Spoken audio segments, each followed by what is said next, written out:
कि गद्दारी छोड़ो, वफादार बन जाओ। ऐसा वफादार बनाने वाला कब्र में जब जाता है तो कब्र उसके लिए तारीख नहीं बल्कि नूरे मुस्तफा से रोशन हो जाता है। अल्लाह अकबर। और ये मैं जो कुछ भी अर्ज कर रहा हूँ सब मुदल्लल है, इससे कोई ईमान वाला इनकार कर ही नहीं सकता। बेशक कब्र तंग है लेकिन गद्दार के लिए, कब्र में तारीकी है गद्दार के लिए, और कब्र में बिच्छू है, सांप है गद्दार के लिए। लेकिन जो जिंदगी भर वफादार रहा, होश संभालने से लिए और आखिरी दम तक जो वफादार रहा और उसने वफादारी में जीने की पूरी कोशिश की, ऐसे वफादारों के लिए कब्र तंग और तारीक नहीं है, बल्कि कब्र के बारे में ऐसे वफादारों के लिए खुद हुजूर ने फरमाया, अल कब्र रौज़तुम मिन रियाज़िल जन्नह।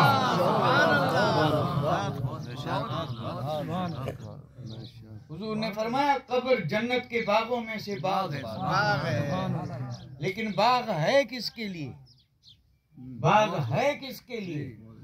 तो मैं इस पर तशरीह तो कर ही नहीं सकता। मैंने दो लफ्ज बोल दिए हैं वफादारों के लिए।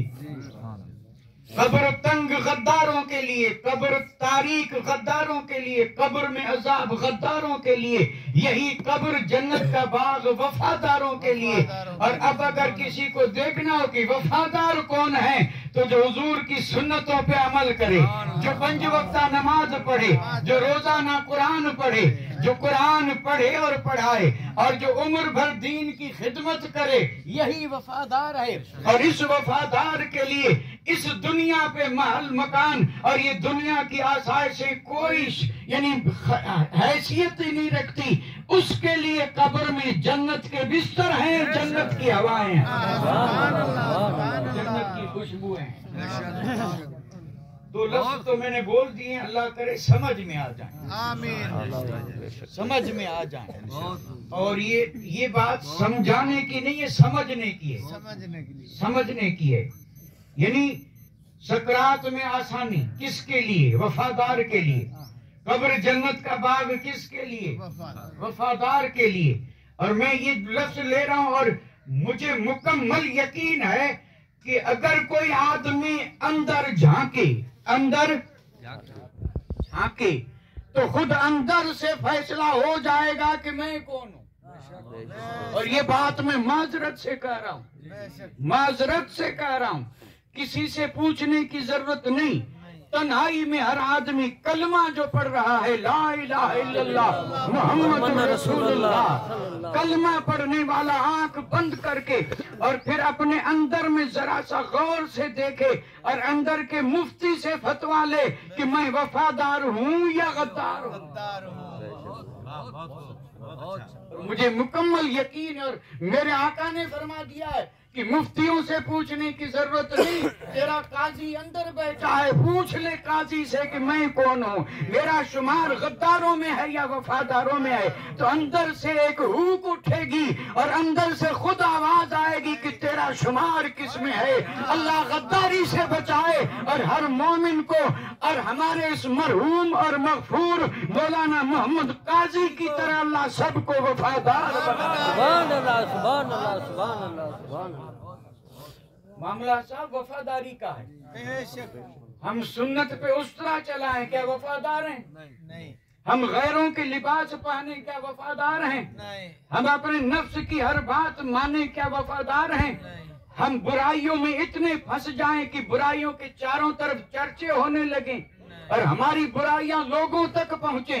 ये बदकारियां और ये जितनी भी बुराइयां बेहयायां हैं ये मुआशरे में करें और फिर भी हम ये समझें कि हम वफादार हैं, सवाल ही पैदा नहीं होता। ये बड़े से बड़ी गद्दारी है। अल्लाह इस गद्दारी से बचाए और अल्लाह हर मोमिन को वफादार बनाए। ये कब्र बेशक बहुत मुश्किल है मरहला, लेकिन किसके लिए? गद्दार के लिए, वफादार के लिए। रोज़तुम मिन रियाज़िल जन्नह है। अल्लाह सब के लिए कब्र जन्नत के बागों में से बाग बना। इस तरह आगे जितने भी मराइल हैं, अगर मैं उन सारे मराइल का जिक्र करता चलूं, तो चूंकि वक्त मुझे इसकी इजाजत नहीं देता, लेकिन हर मैदान पे वफादार कामयाब है, हर मैदान पे वफादार कामयाब है। अर्श का साया मिलेगा किसको? वफादार को। पुल सिरात पार करेगा कौन? वफादार।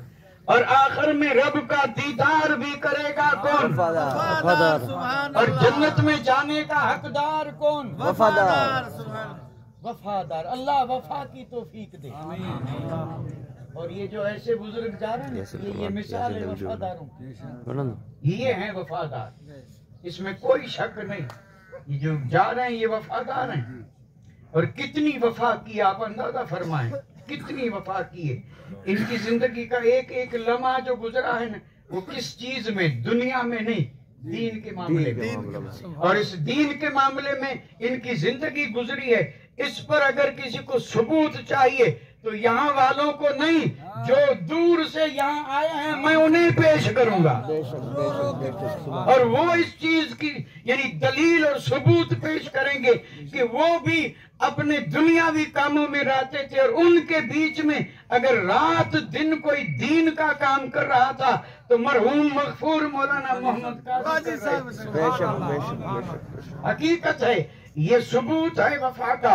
तो पुल सिरात भी पार करेंगे वो जो हैं वफादार। अल्लाह सबको वफा अता करे। आमीन आमीन। और यहाँ चूंकि यानी यहाँ पाबंद कर दिया गया है, और पाबंद ऐसे किया है कि आप यहाँ सिर्फ उर्दू ही में बोलें।